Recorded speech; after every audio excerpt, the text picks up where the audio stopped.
নমস্কার, আমি অঙ্কিতা। আজকে আমি করব একটা ওয়াটার কালারের ল্যান্ডস্কেপ।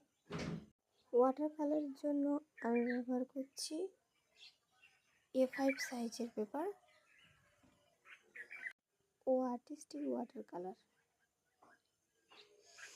ওয়াটার কালার করার জন্য প্রথমে পেপারটিকে ভিজিয়ে নিচ্ছি। ভিজিয়ে নিয়ে তার উপর কালার চাপাচ্ছি। ল্যান্ডস্কেপ, তাই আমি আউটলাইনটা করিনি। প্রথম কালারটা চাপানোর পর আমার মনে হয়েছিল যে কালারটা হালকা হয়ে গেছে, তাই আরেকবার কালার চাপিয়ে দিলাম। আর আমি মাঠটা কালার করার জন্য গ্রিন কালার দিচ্ছি।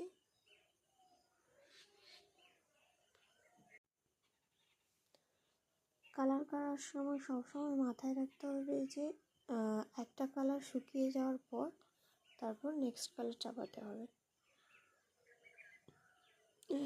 এই আকাশটা করার জন্য আমি প্রথমে পেজটা ভেজা থাকতে থাকতে কালারটা করেছি, কারণ কালারটা ছড়িয়ে গেলে খুব দেখতে ভালো লাগে। তাই এটা পেজটা ভেজা থাকার সময়ই কালারটা দিতে হবে, নাহলে কালারটা ছড়াবে না। পরে জল অ্যাড করা যাবে না বললে ভুল, জল অ্যাড করলে কালারটা ঠিক সেরকম আসে না।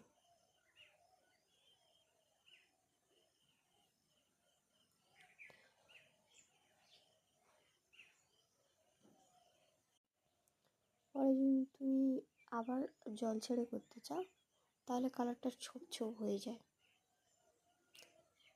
তখন ড্রয়িংয়ের স্মুথনেস থাকে না। তাই পেপারটা ভেজা থাকতে থাকতেই রঙটা দেওয়া খুব ভালো আমার মনে হয়।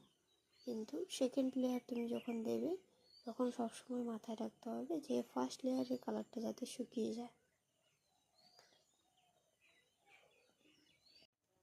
অনেকে আবার পেজ না ভিজিয়ে কালার করে ওয়াটার কালার, তবে আমি পেজ ভিজিয়ে করাটাকে বেশি রেফার করি।